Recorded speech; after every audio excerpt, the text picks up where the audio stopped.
제가 먼저 읽고 여러분들이 한 절씩, 여러분들이 또 그대로 한 절씩 돌아가면서 읽고 9절을 함께 읽도록 하겠습니다.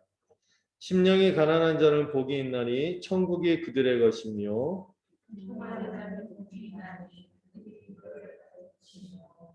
온유한 자는 복이 있나니 그들이 땅을 기업으로 받을 것이며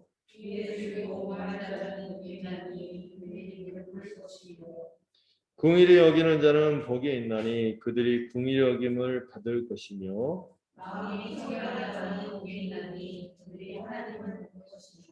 함께 읽겠습니다. 화평하게 하는 자는 복이 있나니 그들이 하나님의 아들이라 일컬음을 받을 것이며. 아멘. 네, 우리 계속해서 산상설교를 살피면서 특별히 산상설교를 시작하는 이 주님께서 우리에게 이미 주어졌다고 선포한 이 팔복의 내용을 살펴보고 있습니다.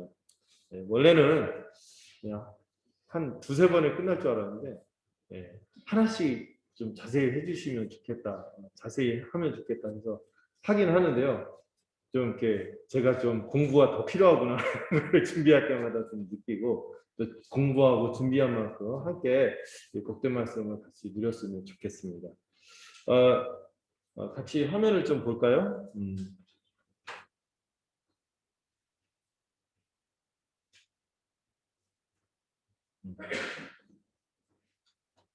복습을 하면서 같이 말씀을 살펴보도록 하겠습니다.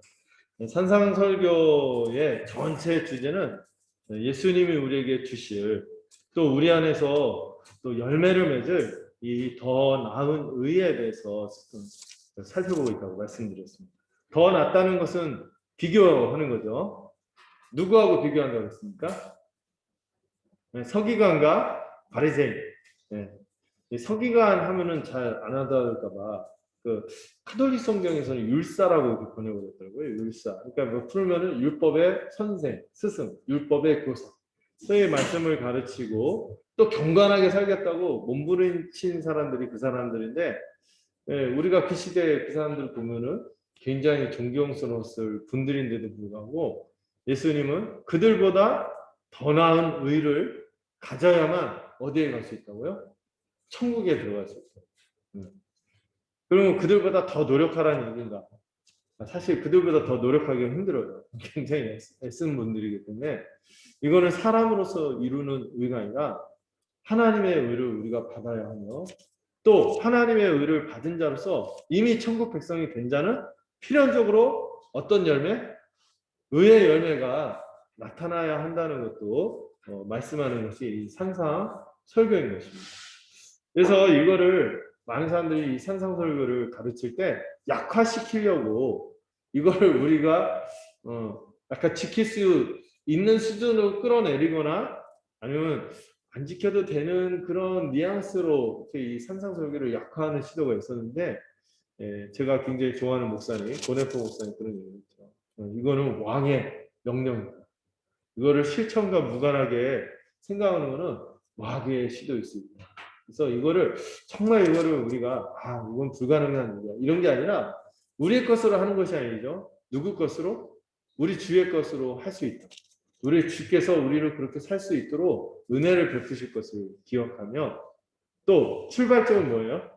팔복에서 제일 처음 먼저 시작하는 선언이 뭐죠? 우리가 어떤 자? 스스로는 이거를 할 수 없는 자냐. 심령이 가난하여서 죄인임을 이걸 고백하고 주님 앞에 나갈 때 하나님과의 관계에서 마지막 복이 뭐였죠? 의로 배부르게 될 것이다. 결실하게 될 것이다. 이런 격려를 주는 말씀이라고 살펴봤습니다.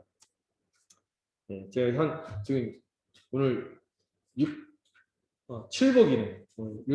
지난주 6복이고 오늘 7복인데 그래서 좀 약간 뭉뚱그려서 조금 설명을 좀 했어요. 먼저 첫 번째 복에서 네 번째 복까지는 우리가 살펴봤듯이 하나님과 관련된 복이었다. 그리고 우리가 가장 중요한 성품과 특징이 가장 도드라진 특징이 뭐다?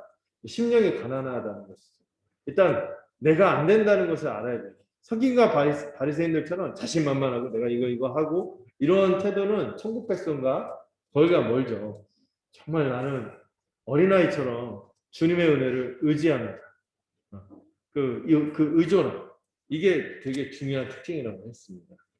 그리고 제가 누누이 말씀드리고 싶지만은 여러분 이 산상 설교에 나타난 특별히 이 팔복에서 이 8가지 복은 우리가 뭔가 할 때 얻어지는 복이 아니라 뭐라고요? 이미 주님에게 왔기 때문에 이미 예수님에게 와서 받은 복을 설명하는 것입니다. 그래서 이 복, 우리말 성경이 잘 번역했어요. 복되도다 이렇게 시작하거든요. 뭐뭐 하면 복이 있나니가 아니라 복되도다 잘했어 환영하고 축하하는 말씀입니다. 여러분 이 산상설교가 이렇게 시작한다는 것을 알고 산상설교를 우리가 공부할 때 우리가 알아갈 때 은혜가 되지 안 그러면 이건 굉장히 무거운 짐입니다. 서기관과 바리새인들보다 더 경상도 표현을 쓰자면 빡센 명령이 되는 거예요. 안 되는 거죠. 이미 얻은 천국 백성이 이미 이 천국의 복을 누리는 백성들에게 주어지는 이 성품과 복에 대해서 우리가 그리스도 안에 있기 때문에 모든 것을 다 누린다는 약속이 이 팔복의 약속이며 축복이다. 그걸 살펴봤습니다. 예, 그래서 오늘 특별히 살펴보는 것은 이웃에 관련한 거를 첫 번째, 두 번째, 세 번째. 첫 번째, 이웃과 관련해서 가장 두드러지는 특징이 뭐라고 했어요? 긍휼이라고 했어요. 그 유명한 거 하나님은 순종을 원하시고 제사보다 순종을 원하십니다. 또 그런 말씀도 있어요. 인애와 긍휼을 원하신다. 우리가 이런 말씀이 있듯이 하나님의 백성에게 하나님이 가장 원하시는 것. 그들이 이미 하나님에게 크신 긍휼을 덧입었기 때문에 이 긍휼이 여기는 것은 너무 당연한 우리의 성품이 되어야 합니다. 이거를 얘기를 했고요. 그 다음에 마음이 청결한 자에 대해서 얘기했죠. 마음이 청결하다는 것은 불가능한 얘기라고 했죠. 마음은 지성, 감정, 의지만이 아니라 이 욕구. 사실 그 사람이 욕망하는 게 그 사람이에요. 그 사람이 돈을 좋아하면 뭐가 되죠? 수전노가 되죠. 그 사람의 애정을 막 갈구한 사람은 굉장히 결핍, 아니면 그 관종이라고 하죠. 이런 사람이 되는 거예요. 그 사람이 욕망하는 게 그 사람이 되는 거거든요. 근데 이 욕망하는 게 뭐로 가득해진다는 거예요? 마음이 청결해진다는 거. 죄인의 마음이 아니라 우리 하나님만 바랬던 하나님과 닮은 자로서는 그 열매가 뭐죠? 하나님을 사랑하는 자. 정말 순전히 하나님을 사랑하고 지체들을 위하는 자로서 그 마음이 정결해지는 것을 약속하는데 이게 누구의 마음일까요? 우리로서는 가질 수 없는 마음이죠. 그리스도께서 주시는 새 마음이다. 이렇게 살펴봤습니다. 그런 사람들이 하나님을 보는 것이죠. 하나님을 보겠다고 많은 종교들이 하나님을 만나고 신에게 다가가겠다고 시도하지만 갈 수 없죠. 이 마음이 청결한 자만 갈 수 있는데 마음이 청결한 거는 교육으로 안 된다고 했어요. 훈련으로 안 된다고 했어요. 뭔가 돌을 닦고 이렇게 해서 되는 게 아니라 정말 우리 밖에서 주어진 그 주님의 그 은혜, 주님께서 우리 안에서 일으키실 그 새 마음이 아니고서는 하나님을 보기 어려운 것이죠. 자, 오늘 이웃과 관련된 세 번째 자들로서 화평케 하는 것에 대해서 오늘 살펴보려고 하는데요. 자, 복습 다시 한번 짧게 한번 볼까요? 네, 심령이 가난함은 자신이 죄인이라는 자기 인식, 의존성이다. 그 다음에 애통한 자는 죄에 대한 슬픔이다. 회개에 이르는 슬픔. 어떤 사람은 죄를 그럴 수 있지 뭐 하고 넘어가는데 그럴 수 없어요. 로마서 6장에서 죄를 간혹 짓는 것에 대해서 우리가 괜찮게 생각할 수 있지 않겠냐. 그런데 거기에 대해서 그럴 수 없다고 했어요. 우리의 삶의 목적이 불의의 무기로 드리는 것이 아니라 의의 무기로 드려야 하는 삶으로 우리의 삶 자체가 바뀌었거든요. 우리의 존재가 바뀌었기 때문에 우리가 죄를 기뻐할 수가 없습니다. 죄가 있다면 우리가 이 회개에 대해서 좀 많이 생각을 해야 돼요. 회개가 우리를 강건하게 하고요. 우리를 다시 일어설 수 있게 하고 우리를 영적 침체에서 벗어나게 하는 게 회개라는 것을 우리가 기억해야 됩니다. 이 회개에 대해서 나중에 기회 되면 한 번 더 깊이 우리가 좀 살펴봤으면 좋겠다는 생각이 들어요. 그리고 그렇게 진정으로 회개에 이르는 슬픔을 지닌 자. 이건 그냥 슬픔이 아니라서요. 우리 주일학교에서 교회학교에서 나오는데 이 슬픔이 무슨 슬픔이냐 하니까 슬퍼하다가 굉장히 죽을 수도 있는 그런 슬픔 아니에요. 그건 아니다. 그건 아니다. 그거는 약 먹어야 되는 거다. 그 우울증약 그런 약이 필요한 거고 여기서 말하는 거는 회개에 이르는 슬픔을 얘기하는 거다. 여러분 회개에 이르는 슬픔은요 오히려 우리를 강건하게 할 거예요. 주님과 새로운 관계로 또 주님이 주시는 위로를 참된 위로를 누리고 또 그렇게 고백하는 사람만이 회개에 이르는 슬픔을 가진 자만이 교회를 통하여 또 큰 위로를 받고 최종적인 위로도 얻게 되겠죠. 세 번째로 천국 백성은 온유한 자라고 선포했습니다. 이 온유한 자의 특징은 권리를 주장하지 않는 것이며 특별히 이 온유함이 어디서 드러나는가? 말씀을 대하는 태도.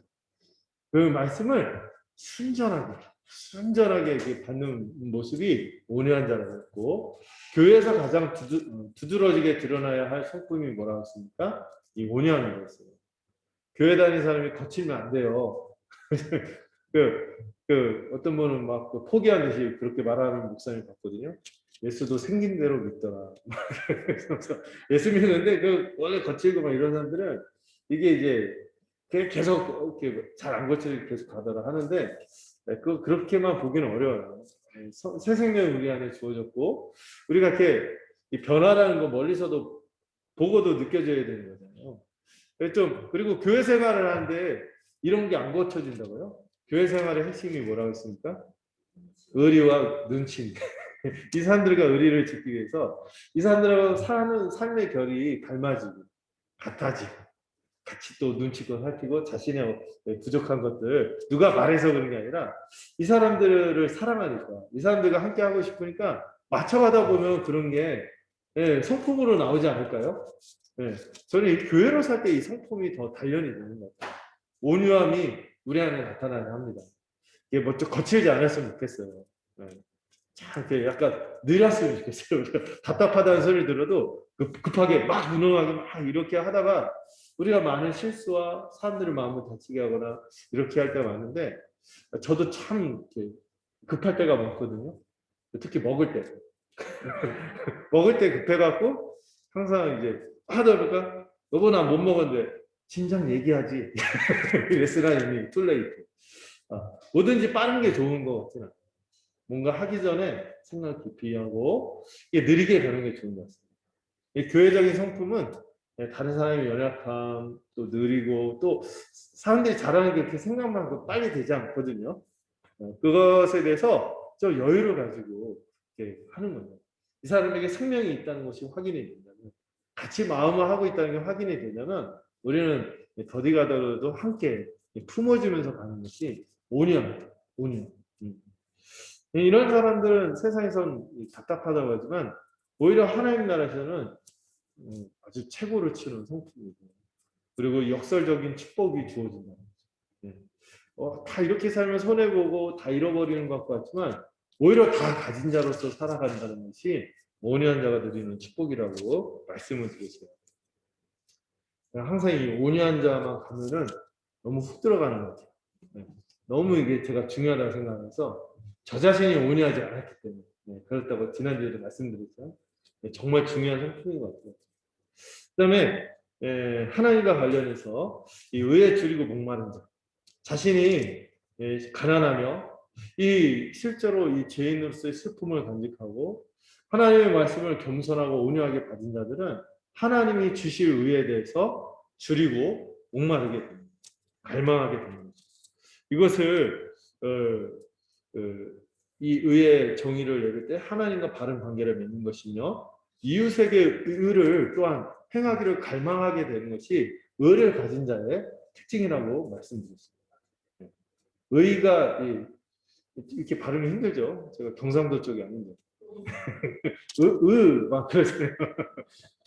자, 하나님과 바른 관계를 맺고 또 이웃에게 의를 행하기를 갈망하는 것이 이 성품이라고요. 이런 자들은 반드시 주님께서 주시는 것으로 말미암아 배부르게 되고 만족하고 결실하게 될 거다.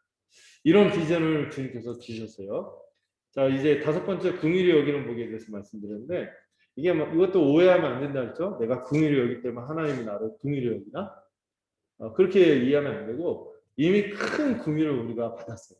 동시성의 원리라고 했죠. 우리도 이미 주님께 큰 제사함을 받았기 때문에 우리가 다른 지체들의 죄를 사할 수 있는 거죠. 주기도문도 그렇게 도취되어 있거든요. 네, 우리가 우리 죄를 용서한 것처럼 우리 죄를 용서해 주세요.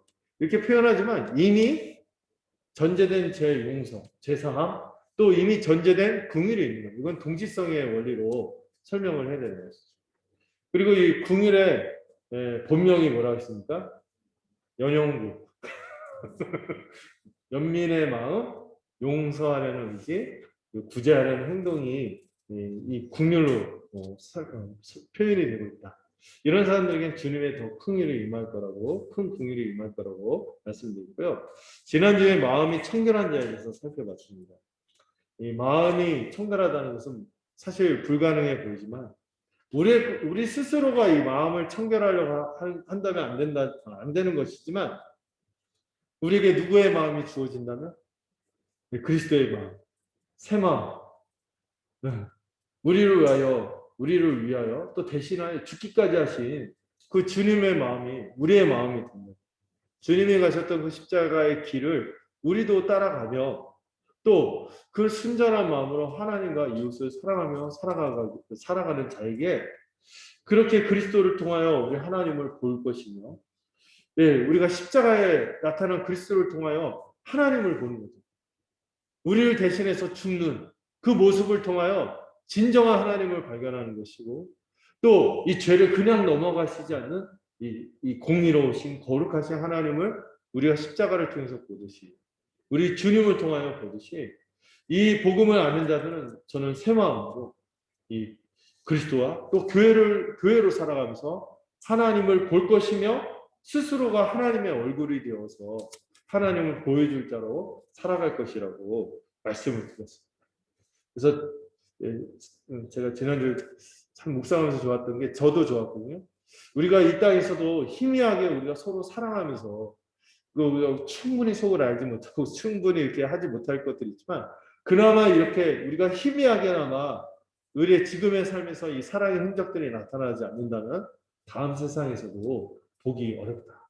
그렇기 때문에 우리가 뜨거운 마음으로 우리가 서로를 사랑하면서 살아야 된다. 얼굴과 얼굴을 마주대는 그날까지 우리가 그렇게 살아가야 한다고 말씀을 나눴습니다. 자, 이제 칠복이 예수님이 천국 백성은 화평하게 하는 자라고 선언하셨습니다.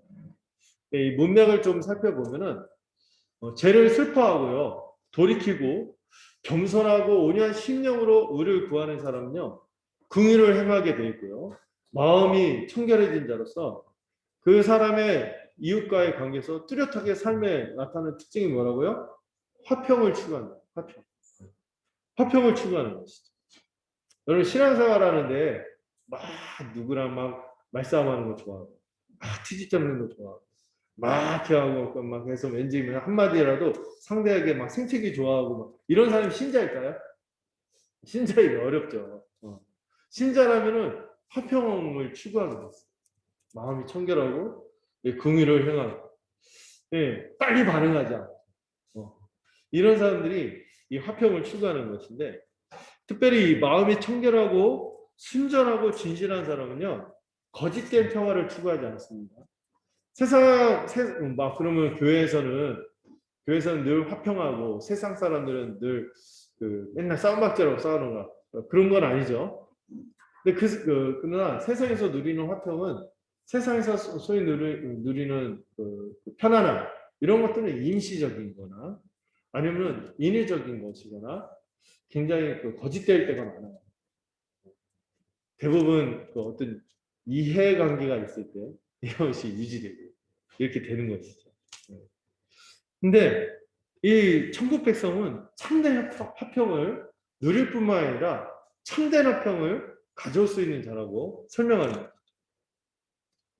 일단 성품으로서의 화평하게 하는 이 특징이 무엇인지 생각해야 되는데 먼저 전제되는 게 있는데 하나님과 화목한 자만이 지체와 화평을 이룰 수 있다는 것을 우리가 기억하면 좋겠습니다. 그래서 우리가 지난 시간에도 괜히 딴지 거는 것처럼 마음이 청결한 사람이 있을 수 있으니까 이렇게 질문을 던졌죠. 오늘도 질문을 던지고 싶어요. 우리가 화평을 좋아합니까? 안 좋아합니까? 다 자기는 평화주의라고 할 거예요. 저도 막 심리학 이렇게 막 하는 거 보니까 그 접근 회피 갈등, 회피 접근 갈등, 뭐 그런 게 있다고 그러는 거예요. 그러니까 갈등이 다가오는 것 같으면 막 회피하는, 갈등이 접근하려면 막 회피하는 성향이 있잖아요. 네. 제가 그게 굉장히 두드러지더라고요. 그래서 막 어떤 종이에다가 서로 막 그림을 한 장에다 그리라고 하는데 제가 한 구퉁이에다가 조용하게 조그맣게 그리더래요. 심리 분석한 사람이. 그때는 제가 전도사님은 아주 그 두드러지게 갈등을 싫어하는 사람인 것 같습니다. 이렇게 했는데, 근데 생각해보니까 그렇게 분석을 했는데 제가 그렇게 갈등을 싫어하고 피하나 했는데 제가 가는 데만 약간 갈등이 좀 있었거든요. 그때 생각하는 거. 굉장히 호불호도 분명하고 이런 사람인데, 이게 다 맞는 게 아니구나. 근데 기본적으로 도 화평을 좋아하죠. 근데 여러분 살다 보면은 화평을 그렇게 우리가 세상을 살다 보면 화평을 그렇게 충분히 누리는 거야. 정말 평안한 어디. 실제 우리가 접하는 세상은 또 우리가 또 맺고 있는 관계들조차도 늘 분쟁이 있고 갈등이 있고 전쟁이 끊이지 않죠. 그런 이 세상 사람들의 특기, 믿지 않는 사람들의 특기가 뭡니까? 화평을 깨는 거예요. 아니면 거짓된 화평을 굉장히 포장해서 거짓된 것을 포장해서 화평이라고 하면서 유지하는 거죠. 그리고 세상은 분열할 때마다 어떤 특징이 있어요? 그 분열을 정당화하는 거예요. 그럴 만한 이유가 있어서 분열하는 거예요. 막 이렇게 정당화하죠.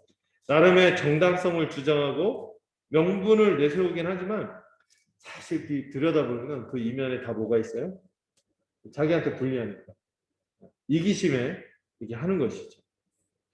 죄인인 사람은요, 스스로 화평을 누릴 수도 없고, 가져올 수도 없고, 만들어낼 수도 없는 것입니다. 여러분 세상에 보면 그 검은 머리가 팥뿌리가 될 때까지 맞나요? 그 표현이 이제 정확하지 않겠지만 그렇게 막 언약을 이 결혼이라는 게 언약이죠. 서로 정말 평생을 같이 제가 태어날 때 각자 태어났죠. 죽을 때 한 달 한씩 죽자 막 이런 식으로 절실하게 막 가약을 맺고 평생 같이 사랑하자 함께하자 그리고 막 서로 서약 몇 가지 막 서약도 하죠. 막 갈등이 일어날 때는 회피하지 않고 반드시 그날 해결을 하자. 뭐 서로 피하지 말자. 막 이렇게 했는데 맨날 피해. 집에 안 들어가려고. 네. 부부조차도 이 평화를 유지하기가 어렵죠. 네. 저는 그 TV에서 가끔 보면은 정말 괜찮은 부부처럼 인고 부부처럼 살았는데 어느 날 갑자기 딱 이혼했다는 막 소식이 들리고. 네. 알고 보니까 그 표현 있죠. 쇼윈도우 부부였다. 그러잖아요. 네. 여러분 밖에서는 우리가 체면이 있으니까 막 그러지만은 집에서는 소리 없는 존재, 소리 없는 아우성, 막 이런 것들이 있는 거죠. 특히 불신자들이 그러겠죠. 네. 신자들도 뭐 안 다툴 수는 없어요. 다투기도 하죠. 그러나 그 평화로운 것 같지만은 그 이면을 보면 위장된 평화로 살고 있거나 또 진정으로 평화롭게 소통하고 있는가 할 때 그러지 않은 모습들을 볼 수 있어요. 왜 이렇게 우리는 평화를 좋아하고 평화를 원함에도 불구하고 평화를 누리지 못합니까? 이 화평을 누리지 못합니까? 제가 오늘 단어를 막 교체해서 쓸 거예요. 평화, 화평, 평안, 평강. 네. 다르게 표현되어 있지만 사실 성경으로 에이레는 한 단어거든요. 네. 네. 같은 단어예요. 왜 이렇게 우리가 평안하길 원하고 평강을 누리길 바라지만 이렇게 끝없는 갈등이 우리에게 있는지 성경에서 설명을 하죠. 뭐 때문이라고요? 죄 때문이라고. 죄 때문에. 뭐든지 다 죄 때문에. 근데 그래요, 실제로. 성경을 들여다보면은 정말 그럴 수밖에 없겠구나 하고 이해하게 되죠. 원래 우리는요, 평화주의자였어요. 그리고 범죄하고 타락한 이후로도 평화를 좋아해요.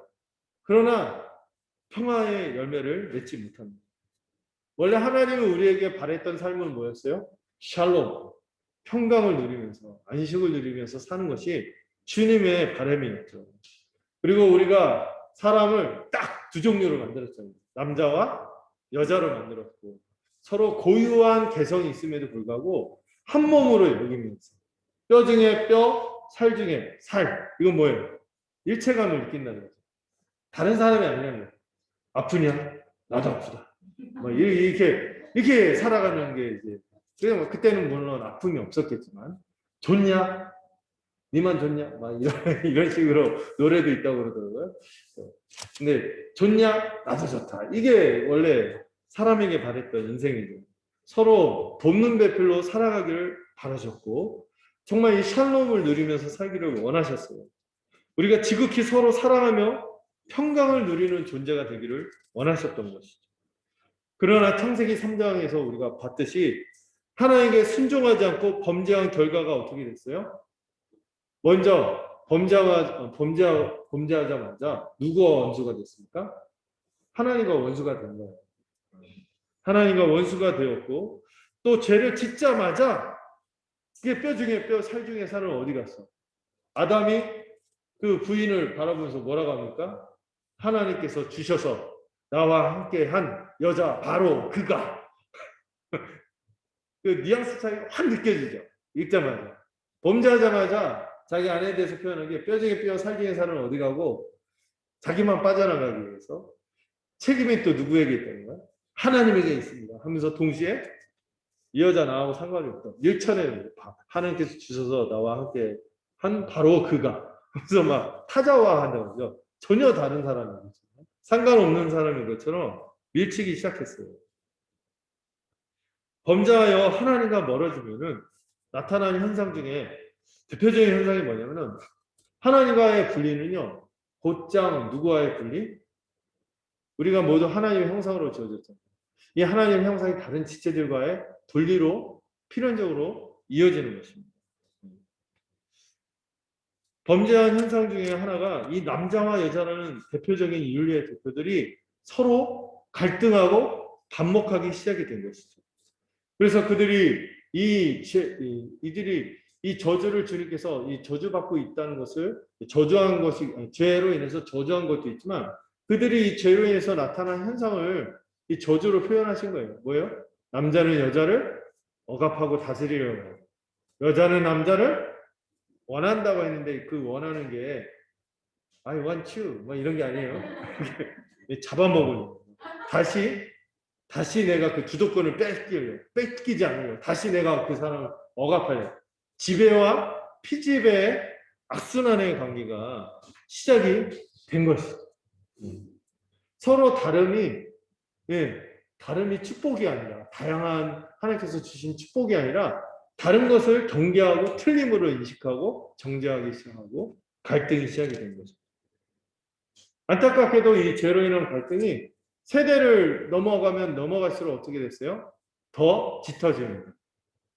그 다음 때 가인과 아벨 사이에서도 이들이 낳은 자녀 사이에서도 벌어지는데요. 시기와 질투 또 이면에 하나님에 대한 분노로 가인이 어떻게 했습니까? 한 부모에게서 난 한 형제까지도 죽여버렸어요. 동생도 죽여요. 그리고 하나님에게 뭐라고 따집니까? 하나님이 물어보시니까 제가 동생을 지키는 자입니까? 얘가 동생을 책임지는 자입니까? 하면서 전혀 상관없는 그런 사람인 것처럼 이 동생을 죽여놓고는 이렇게 얘기하는 거죠. 그 이후로 가인이 어떻게 살아갑니까? 그의 삶은 평화가 없는 삶이에요. 유리방황하는 삶을 살면서 늘 보복을 두려워하고 그러니까 어떻게 해요? 담을 쌓고 성을 쌓는 모습을 보여주죠. 성을 쌓고 이 성을 쌓는 모습이 계속 그 후손들에게도 이어집니다. 람에게 노래 아시죠? 칸의 노래. 네, 가인에게 복수하면 7배인데 날 건드리면 77배다. 막 이러고 막 삶을 막 사는 거죠. 복수에 복수를 더하고 평화가 아니라 전쟁과 폭력으로 자기의 성과 탑을 쌓는 방식으로 사람들이 살기 시작하고 이렇게 하면서 평강이 없으니까 늘 유리방황하니까 늘 어디에 뿌리를 내리지 못하고 평강을 누리지 못하는 삶을 사니까 평화가 있기를 바라지만 이 끝없는 악순환에서 벗어나지 못하는 거죠. 그런 찬양이 있었죠.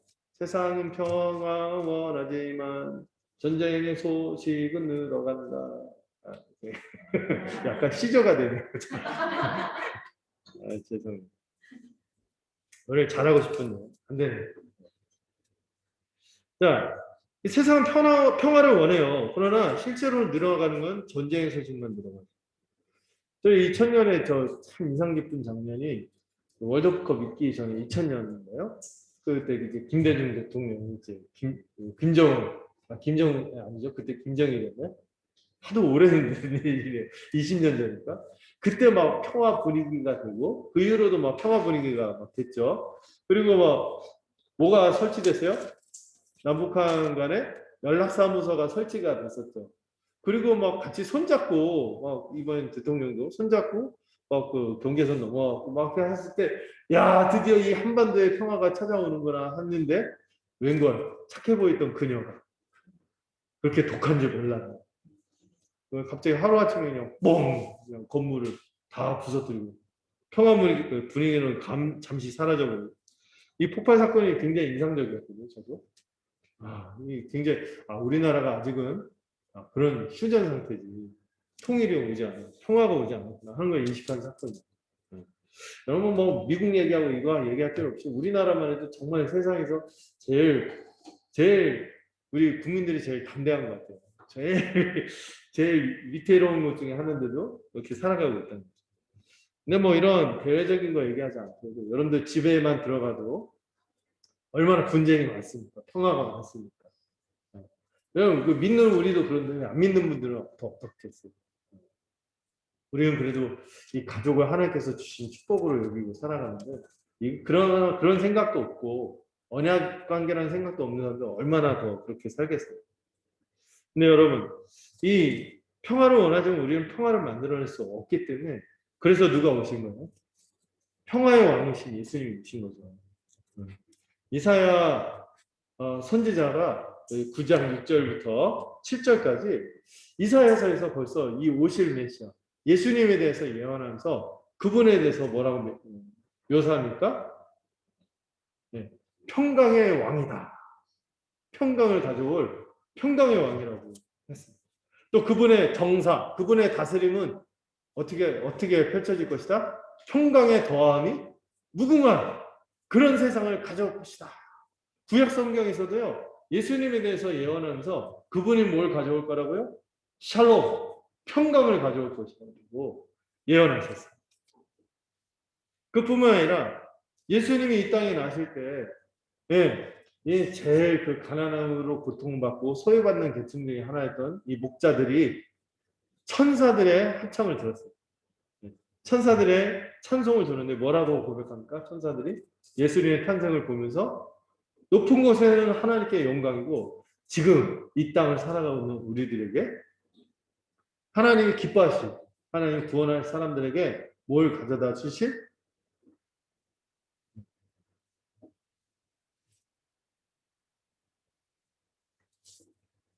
평화를 가져다 주실 분이라고.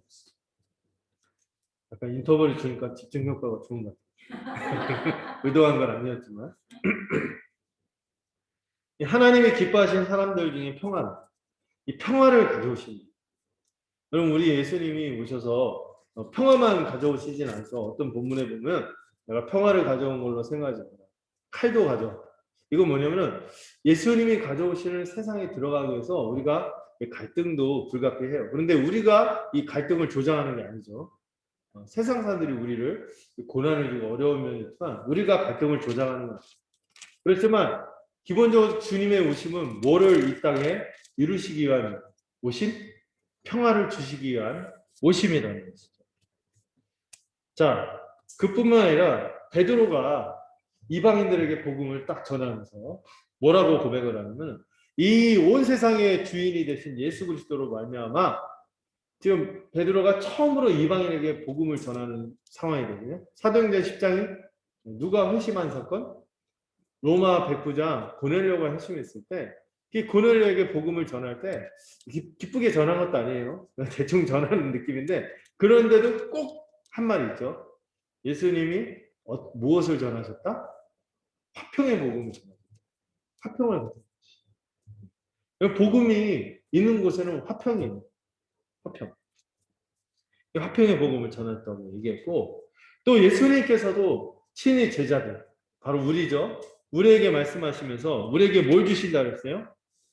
자, 이거는 읽어봐야겠네요. 우리 주님의 말씀이니까 읽어보죠. 요한복음 14장 27절 읽읍시다. 시작. 내가 너희에게 주는 것은 세상이 주는 것 같지 아니하나 너희 마음 이 세상이 주는 평화는 어때요? 아까 제가 얘기했죠. 잠시 있다가 떠나거나 거짓 평화이거나 임시적이거나 이런 것인데, 주님이 주는 평화는 그런 것이 아니에요. 영원한 평강을 가져다주는 그런 평강을 우리에게 줄 것이기 때문에 우리는 근심도 안 하고 두려움도 안 않고 그렇게 살 수 있는 거죠. 여러분, 그 신자의 두드러진 특징이 뭐냐면 염려와 두려움에서 해방되는 거예요. 염려와 두려움에서 해방되는 거예요. 여러분, 이 평강을 못 누리고 있다면 생각해봐요. 내가 정말 복음을 안 한가? 우리 주님은 화평을 가져다 줬다는데 내가 그 샬롬을 누리고 있는가? 질문할 수 있어요. 그렇죠? 근심과 두려움이 없어요.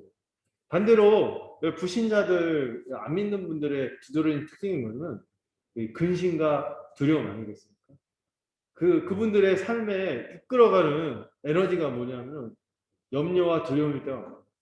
내일 뭐 어떻게 될지 보니까 빨리 뭔가 다른 사람보다 뭔가 더 빨리 얻어야 되고 축적해야 되고 다른 사람보다 높은 자리에 있어서 나를 어떻게 하지 못하도록 이렇게 내 위치를 만들어야 되고 이런 식으로 막 작동되는 게 하나님 없는 인생들의 특징이거든요.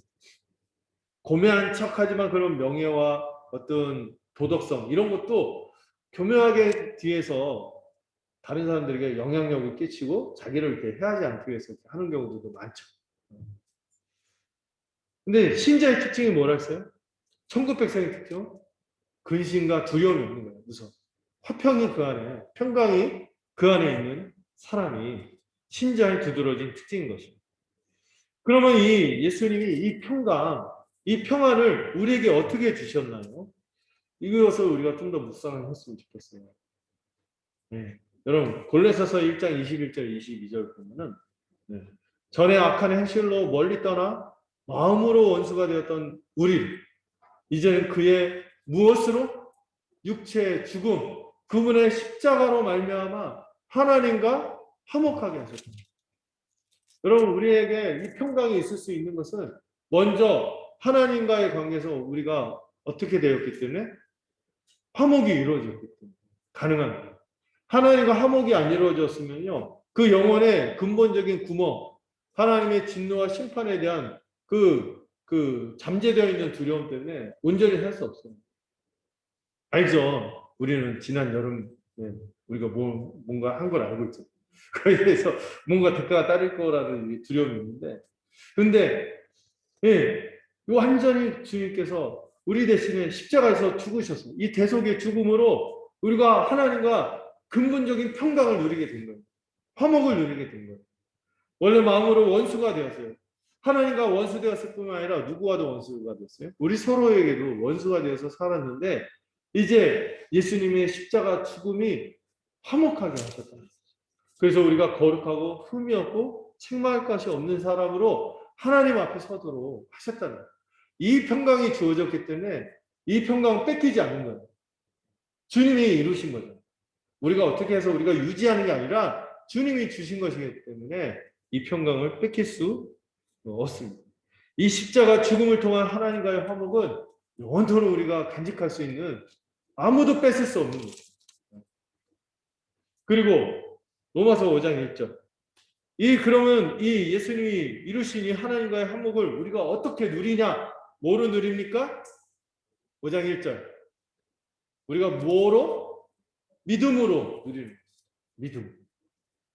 믿음으로 하나님 앞에서 우리의 의가 아니라 그리스도의 의가 우리에게 주어졌기 때문에 그 의롭다 하심을 얻었기 때문에 우리가 이번에 로마서를 4장까지 봤죠. 이 5장이 해야 될 건데. 프리키리네. 자, 의롭다함을 받았기 때문에 우리 안에 나타난 가장 두드러진 축복으로 바울이 얘기하는 게 뭐냐면은 하나님과 화평을 누린다는 거예요.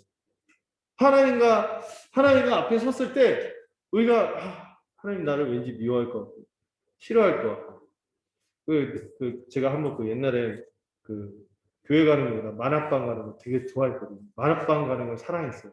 교회 가는 걸 힘들어하고 지겨워하고 만화방 가는 거 되게 사랑했는데 어느 날 만화방 계단에서 발을 헛디뎌 발을 딱똑 예, 이게 삐었어요. 그리고 어떤 생각이냐면 내가 만화방을 더 사랑했기 때문에 하나님께서 나를 이렇게 예, 벌을 주셨구나. 이렇게 이상한 생각을 했죠.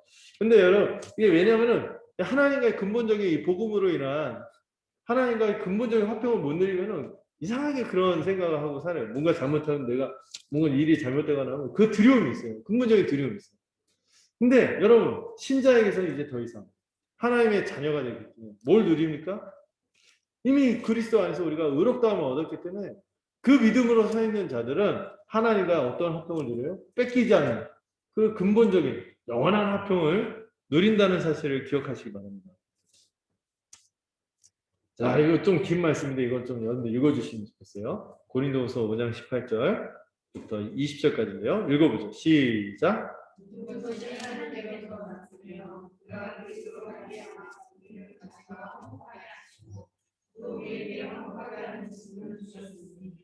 하나님께서 그리스도 안에 계시사 세상을 자기와 화평하시며 그들의 죄를 그들에게 물지 아니하시고 화목하게 하는 말씀을 우리에게 가져하셨습니다.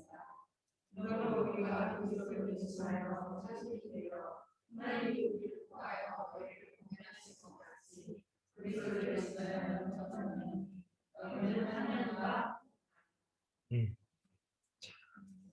먼저 믿는 우리에게 하나님께서 어떻게 하셨어요? 하나님과 화목하게 하셨어요. 누구로 말미암아? 그리스도로. 하나님과 화목하게 했고 여러분 또 기쁘게도 우리에게 어떤 직분을 주셨어요? 화목하게 하는 직분을 주셨다는 거예요. 세상을 하나님께서는 하나님이 바라시는 건 세상이 하나님과 화목하기를 원하십니다. 다시 이 세상이 이 신라벌이 아니라 에덴을 잃어버린 세상이 아니라 다시 에덴과 같은 세상, 한 몸으로 살아가는 세상이 되기를 소망하시고 우리가 그 화목하게 하는 직분을 받고 이 세상을 하나님과 화목하게 하는 그 사명으로 부름받았다고 얘기하시는 것이죠. 그래서 화목하게 하는 이 말씀, 이게 뭐예요? 이 복음을 우리에게 부탁하셨어요. 그래서 이 복음을 전하면서 우리를 통하여 우리 복음 모르는 사람들에게 뭐라고 말해야 돼요? 너희는 하나님과 화목하라. 지금 이 시간에 앉아있는 분들 중에서 혹시 아직 하나님과 화목하지 않은 분들이 있다면 이 말씀을 기억하세요. 하나님과 화목할 때 거기서부터 근본적인 평강이 시작이 되고 여기서부터 실제적인 평강이 주어지기 시작한다는 사실을 기억하기 바랍니다. 여러분 복음을 전하는 것은 이 화목해 하시는 이 영광스러운 직분을 우리가 수행하는 거예요. 여러분 이 복음 전하는 거는요 정말 주님이 가장 기뻐하시는 거예요. 세상을 화목하게 하는 것이죠. 여러분들이 먼저 이 평강을 누리고 있다면 야 이건 남들은 몰라야 돼 나만 알아야 돼 이러면 이상한 사람이죠. 이걸 알았으니 막 입술을 열어서 전해 말하고 화목하게 하라는 이 직분을 수행하는 여러분들이 되었으면 좋겠고 그리고 여러분들이 날마다 이 깊은 평강 하나님과의 화목에서 오는 이 평강을 누릴 수 있기를 소망합니다. 여러분 이 화목은요 여기서 끝나는 것이 아니에요. 어떻게 열매를 맺냐면 우리가 그리스도 안에서 하나님과 화목했죠. 그런 사람들은 반드시 그리스도 안에서 다른 지체들과 화평을 누리게 돼 있어요. 그리고 제가 그 빨간 글씨로 누굴 썼죠? 예수님이 하나님의 백성 교회를 모았을 때 다양한 구성원들이 있었지만 이 12명 중에서 전 인상적인 두 사람이 누구냐면은 이 마태복음을 쓰고 있는 세리 마태뿐만 아니라 누가 함께 한 백성 공동체, 한 몸이 된 공동체가 됐어요? 열심당원 시몬. 이거는요, 우리식으로 얘기하면은 그 7.18 그 세무 공무원하고 독립투사하고 같이 교회에서 같이 한떡을 받아 먹으면서 막 서로 형제의 모습 속에 보이는 막 이러고 있는 거야. 원래는 길에서 만나면 어떻게 해? 서로 죽이려고 하고 신고하고 막. 그 당시 이스라엘 정은 똑같았거든요.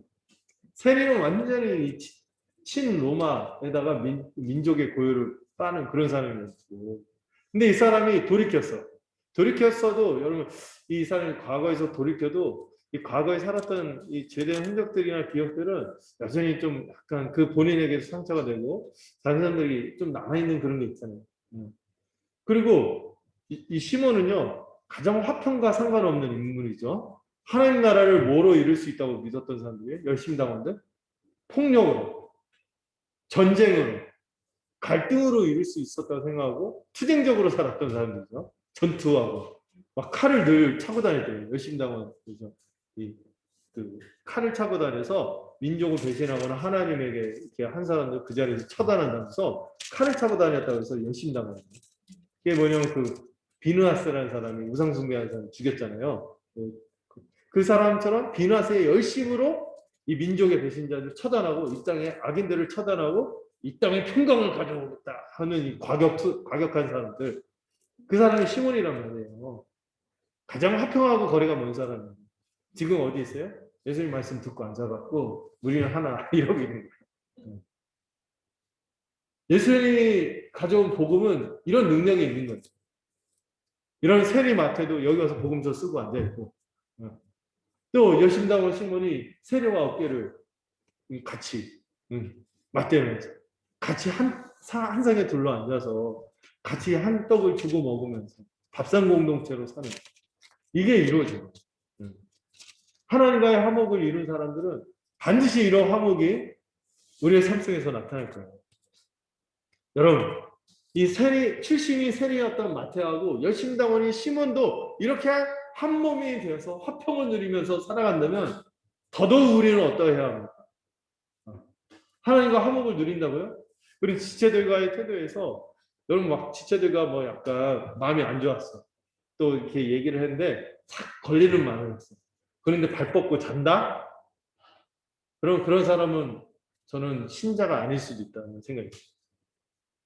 어떻게든 화목하기를 바라.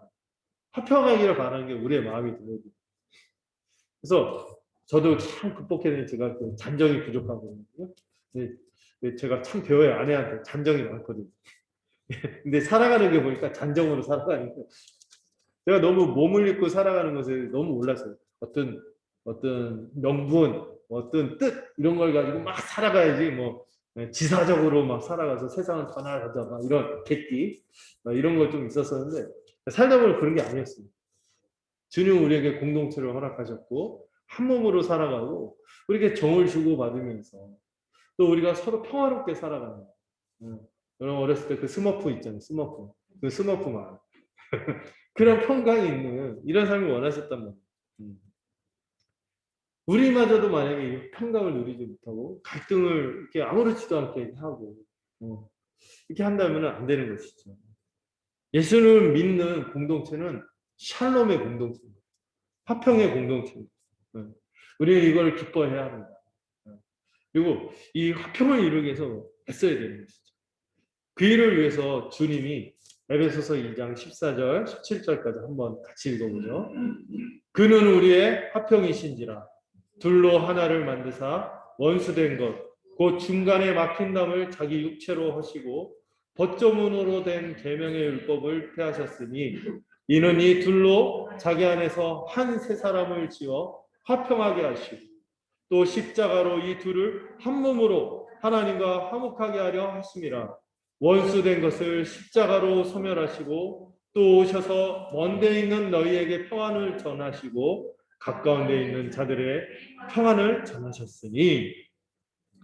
여러분 주님이 우리의 샬롬입니다.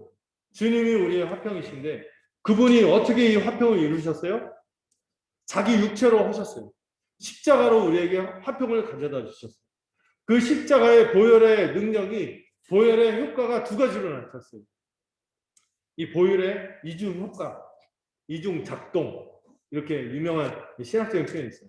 십자가 보혈의 이중 작동, 이중 효과. 먼저 누구하고 화목하게 해요?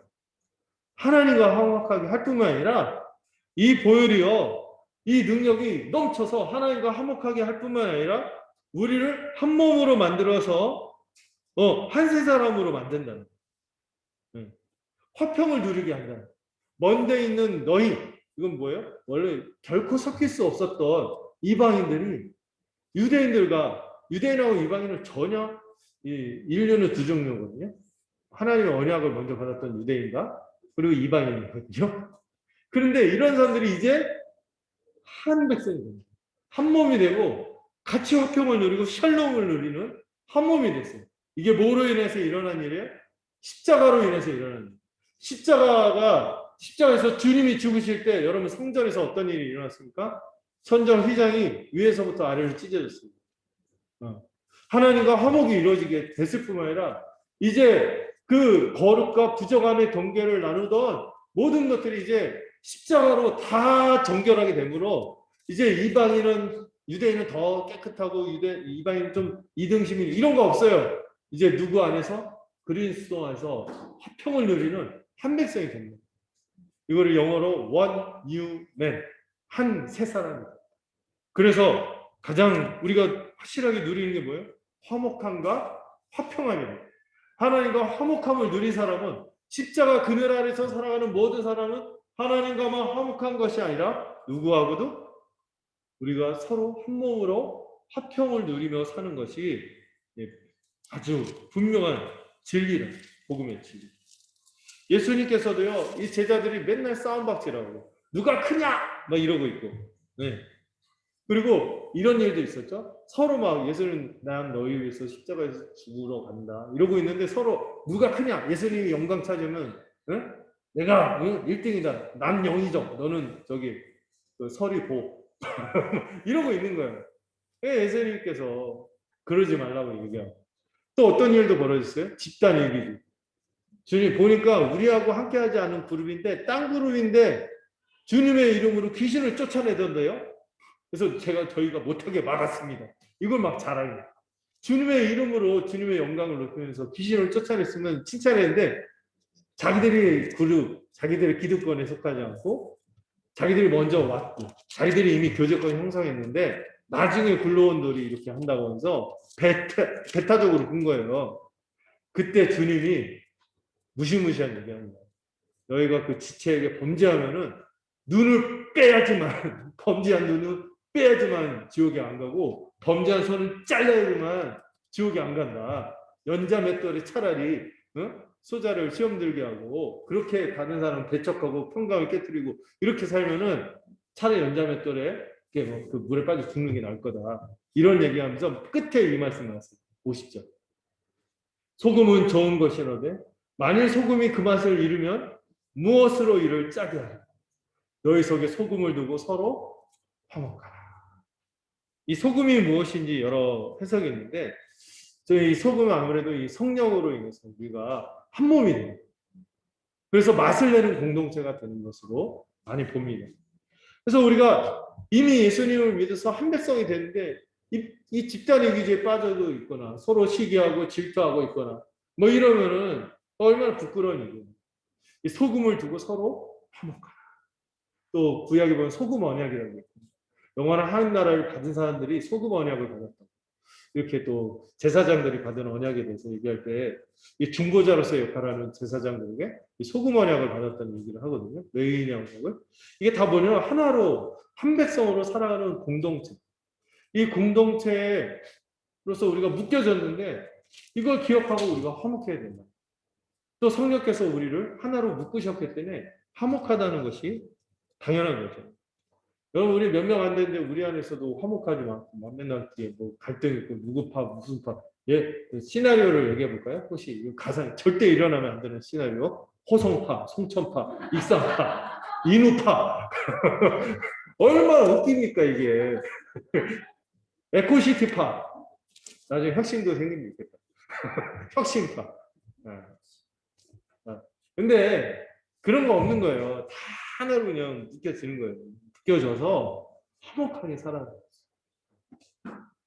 안 그러면 여러분 어느 날 주일날 제가 안 보이면 우리가 화목하지 않겠죠. 제가 안 보이면 그렇다는 생각이에요. 저는 그런 거 꿈꾸고 교회를 여러분들과 함께 시작한 게 아니죠. 기껏 있겠네 세상과 닮아져. 세상이 못 누리는 그 화평을 같이 누려보려고 저도 이제 함께 이렇게 하는데 이 화평을 우리가 누릴 수 없다면 얼마나 슬픈 일입니까?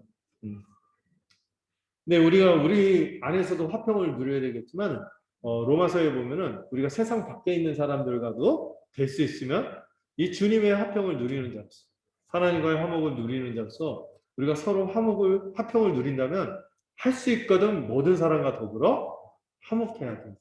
이게 우리의 정체성이 되어야 한다는 거죠. 이 화평을 이룬 사람의 성품적인 특징에 대해서 저는 이 대표적인 게 이 네 가지가 아닌가 싶어요. 자기 부인, 희생, 그 다음에 진실함, 용서. 이게 밑바탕이 되어 있지 않으면 화평을 이루기가 참 어렵습니다. 그리고 이 모든 것은요, 이거 파란 글씨로 안 썼네. 에베소서 4장 2절. 어떻게 할 때만 가능하다고요? 성령이 하나 되게 한 사람들만 가능합니다. 그리스도 안에서 성령으로 하나 된 사람만 가능합니다. 이런 사람들이 어떻게 돼요? 평안으로 묶인다는 거예요. 매는 줄 이게 근육을 나타내는 이미지거든요. 근육, 이 힘있게 이 성령께서 우리를 하나로 평안으로 묶어주시는 평강으로. 그런 사람의 성품적 특징이 바로 겸손으로 온유함. 이걸 더 힘써서 나타내는 성품적 특징이 겸손, 온유, 오래 참음, 사랑 가운데서 서로 용납함. 그래서 이 용서함이 여러분 용서하는 게 쉽지 않죠. 용서를 구하는 것도 굉장히 용기가 필요하고요. 용서하는 것도 굉장히 수많은 기업가 그런 이 생태계들과 이런 것들을 감수하고 끌어안고 하는 거예요.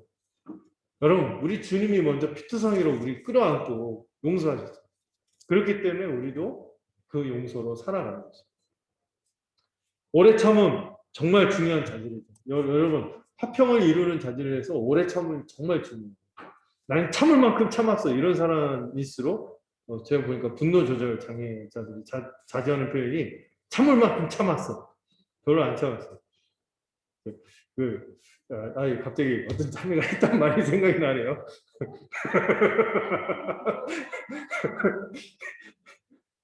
자기가 원껏 이렇게 화를 내본 적이 없다. 네. 우리가 다 그래요. 원껏 화를 내본 사람이 없죠. 원껏 화를 냈으면 다 이렇게 됐을 거예요. 그런데 오래 참으면 정말 중요한 점. 평화를 위한.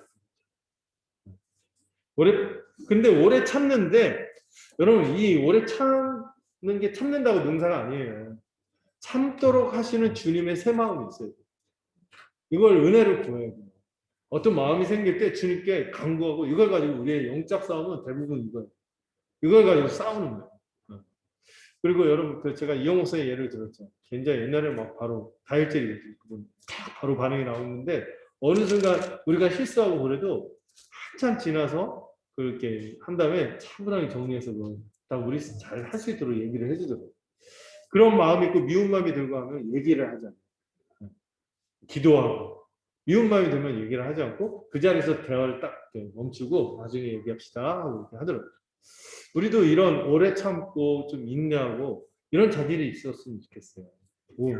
그리고 온유함의 특징이 뭐라 했습니까? 우리 앞에서 살펴봤죠.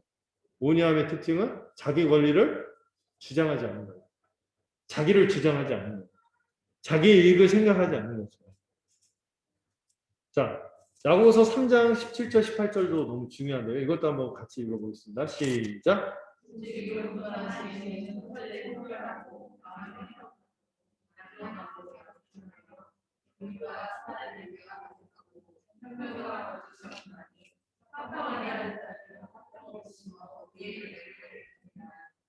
네. 오직 위로부터 난 지혜. 이건 뭐냐면 우리 그리스도로부터 주어지는 지혜를 얘기하는 거죠. 그 지혜의 첫 번째 특징이 뭐예요? 성결하다. 성결하기 때문에 곧바로 나타나는 특징이 뭐예요? 화평함이에요. 비슷하지 않나요? 앞에서 마음이 청결한 자, 그 다음에 화평으로 이어졌죠. 네. 이 복음으로 이미 거듭난 사람의 특징이 성결하고 그 다음에 화평이 곧바로 두드러지는 특징이라는 거죠. 그리고 이 화평하기 위해서 어떻게 해요? 그 사람이 나타나는 일반적인 자질이 이어지는데 관용하는 거죠. 관용. 네. 양순한 거죠. 양순해야 돼요. 막 거칠면 안 돼요. 그리고 긍휼. 그리고 그렇게 살아갈 때 뭔가 성과가 그 여러분 빨리 화내고 막 뭔가 그냥 급하게 하고 이러면 뭐 될 것 같지만 안 돼요. 오히려 선한 열매가 나겠죠. 우리는 사이다로 살고 싶잖아요. 그렇죠? 사이다만 먹다 보면 속만 쓰려요. 위가 이제 헐어요. 자, 어떻게 됩니까? 고구마 같이 답답하더라도 오래 참고 이렇게 더디게 이렇게 하고 이렇게 하는 것이 나중에 보면 선한 열매가 가득해지는 것이죠. 그래서 교회는 뭐든지 느린 게 좋아요. 느린 게 좋아요. 너무 빨리 뭔가 이렇게 하려고 하지 말고 천천히 가는 게 좋습니다. 그렇게 했을 때 어떻게 한다고요? 이렇게 이런 걸로 화평하게 하는 자들은 화평으로 심어서 의의 열매를 거둘 것이다. 이렇게 약속을 주죠. 예. 그 히브리서 이 말씀 계속 우리가 보죠. 이게 계속 왜 정말 이 거듭난 자의 특징이 이 화평함과 거룩함, 청결함, 마음이 청결한 화평한 자가 정말 천국 백성이라는 것을 이 예수님의 말씀을 계속 받아서 지금 이 신약의 기자들이 같이 얘기하는 것이죠. 여러분 그리고 중요한 거는요, 진실해야 돼요, 진실. 진실한 마음이 있어야 돼요. 우리가 이렇게 할 때 어떤 분들이 편견과 거짓이 없다 그랬죠. 편견과 거짓. 어떤 사람들은요, 거짓 평안함을 만들기 위해서 거짓되게 이렇게 하는 경우가 있어요. 근데 여러분들 이렇게 할 때 막 아닌데 그런 척하면서 사람들 막 눈치나 체면에 이런 것 때문에 사회적인 기술로 우리가 이 평강을 안 누렸으면 좋겠어요. 우리가 실제로 그런 사람이었으면 좋겠어요. 기도하세요. 그런 사람들. 또 빨리 반응하지 마시고 천천히 하시고. 그리고 너무 포장해서 막 이렇게 해서 이런 거 말고 진짜 우리가 성결하고 화평한 사람. 그런 사람이 되더라고요. 교회들마다 가면은 이렇게 훈련된 포장된 걸로 이렇게 하는 분들이 있어요. 결국에 바닥이 드러나요. 복음으로 인하여 정말 그런 사람이 그렇게 돼요. 자, 이런 사람들이 누리는 복을 마지막으로 살펴보겠습니다. 어떻게 된다고요? 하나님의 아들이라 일컬음 받을 것이며 또 그런 사람들은 한 몸 된 하나님의 자녀로서 함께 하나님을 닮아가는 자가 될 것이다. 여러분 발가락이 닮았다 이 소설이 있잖아요. 사실 그 아빠가 아니죠. 아들도 아닌데 억지로 공통점 찾으려는데 자녀는 반드시 그 부모의 유전자를 따라 신기해요. 뭐 얼굴을 긁는 습관이라든지 뭐 발을 떤다든지 어떻게 그렇게 아빠가 똑같은지 어떻게 엄마하고 똑같은지 야 넌 빼박 누구 자식이다 이런 것처럼 닮게 돼 있다는 거죠. 그런데 혼자만 닮는 게 아니에요. 함께 한 몸으로 살아가면서 그 가풍의 영향을 받아서 같이 더 뚜렷한 부모의 그런 성향과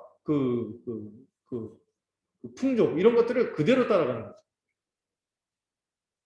먼저 우리가 그리스도 안에서 하나님의 아들이라 일컬음을 받는데 이 갈라디아서 4장 6절을 보면은 우리가 그리스도 안에서 아들이 되었기 때문에 그 아들의 영이신 예수님께서 예수님의 영이 이 성령이 우리 안에 주어져서 하나님을 아빠 아버지라 고백하게 하셨어요. 그리고 에베소 2장 18절에서 뭐라고 합니까? 아까 이어서 그 말씀이 이어서 이 예수님으로 말미암아 화평이신 그분으로 말미암아 우리가 실제로 하나님을 아버지로 인식하는 순간은 혼자가 아닙니다. 우리 주님 안에 있을 때 또 우리가 함께 교회로서 한 성령 안에 묶여서 아버지께 나갈 때 어떻게 나간다고요? 함께 교회로 나간다. 한 몸으로 나간다. 하나님과의 개인적인 관계뿐만 아니라 우리가 교회로 한 몸이 됐을 때만 하나님의 아버지 되심을 더 깊이 만끽하게 되고요. 특별히 나아감이라는 단어는 제가 주목해서 많이 설명했죠. 프로사 고게라는 단어가 영어로 프리빌리지 오브 인트란스에서 왕을 아련할 수 있는 특권을 이 나아감이라는 단어로 설명하는데 우리가 하나님 아버지께 자녀로서 나가는 거예요. 그리고 우리가 한 몸 된 자녀로서 한 몸 된 교회로서 나가서 기도할 때 저는 하나님께서 이 왕의 아련권을 어디로 적용을 많이 하면 하나님께서 우리의 기도를 들어주심으로 많이 얘기하거든요. 우리 개인으로 기도하는 것뿐만 아니라 우리가 함께 한 몸으로 우리가 서로를 위해서 간구할 때 하나님께서 기뻐하시면서 그 자녀의 간구를 들어주시는 거죠. 그래서 은혜 기도는 역사하는 힘이 크다. 이렇게 얘기하고 우리가 이렇게 기도 제목을 모아서 함께 기도하는 것도 우리가 함께 한 몸으로 함께 하나님께 나아간다는 것을 의식을 가지고 우리가 서로 이렇게 함께 이 축복을 누렸으면 좋겠습니다. 빌립보서 2장 14절에서 뭐라고 합니까? 모든 일을 원망과 시비가 없이 화평을 누리면서 할 때 그때 이 흠이 없고 순전하고 이 반대인 세상 사람들 어그러지고 거스르는 세대 가운데서 하나님의 흠없는 자녀로서 세상에서 그들 가운데 빛들로 하나님의 아들로 일컬어진다 했습니다. 하나님의 아들을 가장 하나님의 자녀다운 모습이 뭐예요? 평강을 누리는 모습. 평화를 추구하는 모습이 가장 이 세상에서 하나님의 자녀다운 모습으로 드러나는 것이고 그거 자체가 증거가 되는 거예요. 세상을 향한 선교가 되는 거죠. 왜 요즘 교회가 복음 전도가 안 되냐고요? 교회 갔더니 세상은 똑같거든. 야, 니들끼리 맨날 싸움박질하고 무슨 파 하고 막 싸우고 있고 뭐 소송 걸고 있고. 그러면 교회가 교회됨을 잃어버리는 거예요. 교회에서 정말 한 몸으로 화평함을 누리고 할 때 하나님의 아들이라 칭함을 받는 거예요. 하나님의 아들이구나. 정말 하나님 닮았고. 야, 하나님이 진짜 계신 것 같다. 누구 보고 알 수 있어요? 아버지의 이름을 누가 높입니까? 자녀들이 높이는 거예요. 그렇게 살아가는 거예요. 우리는 화평의 공동체로 살아갈 때만, 이 샬롬의 공동체로 살아갈 때만 이 하나님의 흠없는 자녀로서 아버지의 영광을 드러내고 빛으로 나타나는 것이죠. 끝으로 그리스도 안에서 한 몸 된 하나님의 자녀로서 우리는 함께 교회로서 하나님을 닮아가는 거죠. 그래서 아까 이 본문을 간주로 있어서 연결해서 묵상해 보니까 저도 배우는 바가 있었어요. 뭐냐면은 하나님 나라는 먹는 것과 마시는 것이 아니래. 어떤 분들이 이상하게 이해해갖고 먹고 마시는 게 아닐까 몸이 없이 살아가는 것처럼 생각하는데 그 얘기하려는 게 아니죠. 앞에서 이 로마서 앞에 무슨 얘기가 있냐면 이 먹는 문제 가지고 어떤 게 더 건강하냐. 아마도 유대인들의 정결 규례가 있어서 어떤 걸 먹고 어떤 걸 안 먹고 이런 거를 아주 여전히 유대인이다 보니까 이걸 자유롭지 못하고 이거를 먹는 사람을 정죄하는 그런 흐름이 있었어요. 또 안 먹는 사람은 유대인들을 약간 믿음이 연약한 유대인들을 멸시하면서 너희들은 왜 이렇게 이 문제에서 자유롭지 못하냐 하면서 그 앞에서 막 정죄하고 이런 흐름이 막 생긴 거예요. 이걸 뭐라고 하죠? 비본질적인 거. 복음하고 상관없고 하나님 나라 백성은 살아가는 데 상관없는데 이 비본질적인 거 가지고 다툼이 있으니까 바울이 뭐라고 한 거예요? 하나님 나라는 먹는 것과 마시는 것 이런 비본질적인 것이 아니라 의와 평강, 희락을 누리는 것이 하나님 나라의 삶이야. 우리가 교회인데 우리가 교회로서 의와 평강과 희락을 누려야 하지 않겠느냐 하고 얘기하는 거죠. 그래서 18절 이로써 그리스도를 섬기는 자는 하나님을 기쁘시게 하면서 의와 평강과 희락을 누림으로써 하나님을 기쁘게 할 뿐만 아니라 사람들에게도 하나님의 아들이라 일컬음 받고 사람들에게도 하나님의 자녀다운 모습으로 칭찬을 받는다는 것이죠. 그럼으로써 교회는 뭐 해야 돼요? 여러분 이게 세례문답에 있는 교회는 덕과 화평을 세우기 위해 힘쓰겠다. 회원으로서 세례문답 네 번째 문답이 뭐죠? 교회 가난과 칠에 복종하며 권리와 의무를 행하고 뭐를 세우는 일에 힘쓰겠다? 덕과 화평을. 화평의 일과 서로 덕을 세우는 일에 힘쓰는 것. 이게 교회 하나님 나라 백성의 모습인 것이죠. 여러분들 다 세례문답 했을 거예요. 네. 그래서 여러분들 이 덕과 화평을 세우기 위해서 우리가 교회의 일상은 뭐예요? 서로의 덕을 세우고 화평을 세우기 위해서 애쓰는 것이 교회적인 삶이라. 이게 천국 백성의 모습인 것이죠. 이렇게 살 때만 하나님의 백성다운 면모가 나타나는 거죠. 또 이거와 관련된 말씀이 마태복음 5장 44절, 45절 함께 읽죠. 시작.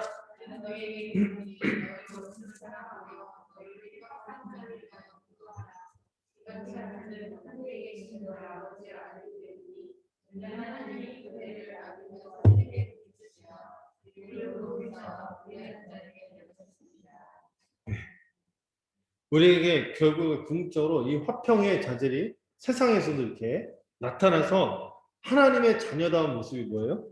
심지어 원수를 사랑하고 핍박하는 사람이 있어 기도하는 모습까지 나아가는 거죠. 네.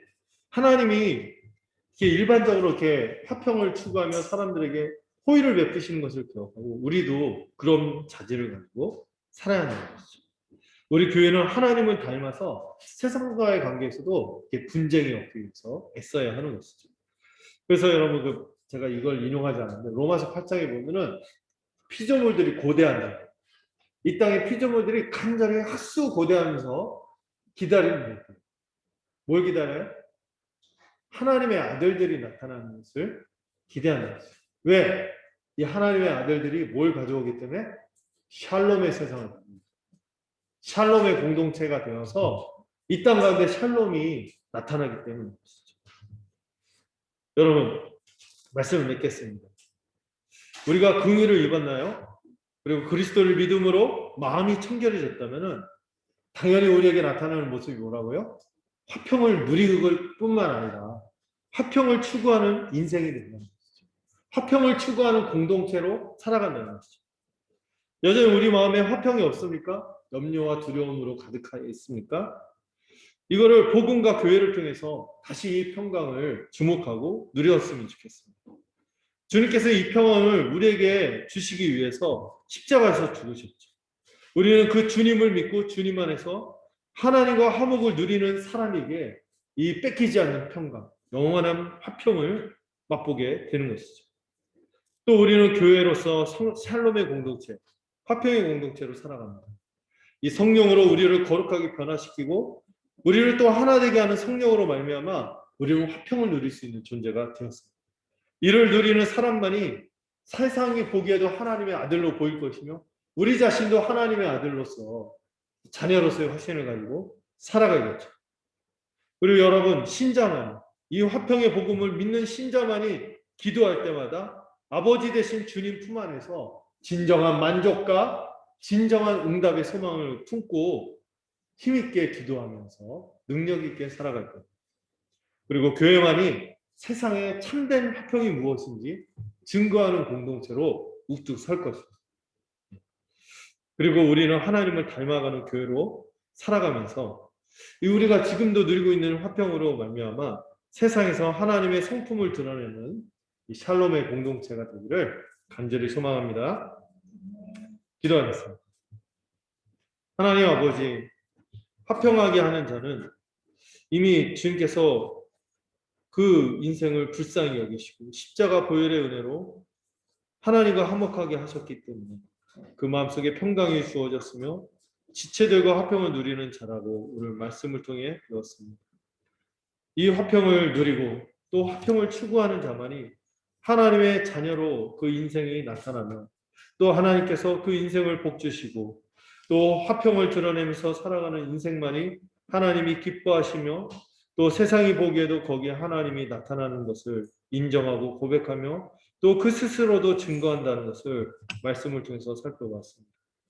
혹시 우리 마음 가운데 평강이 없다면 주님 다시 한번 복음을 주목하게 하시고 또 우리 지체들이 더불어 화평을 추구하며 평강, 이 샬롬을 만끽하는 공동체가 되도록 축복하시고 인도하여 주시옵소서.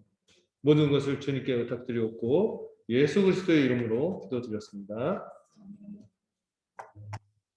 찬송가 600장 함께 부르도록 하겠습니다.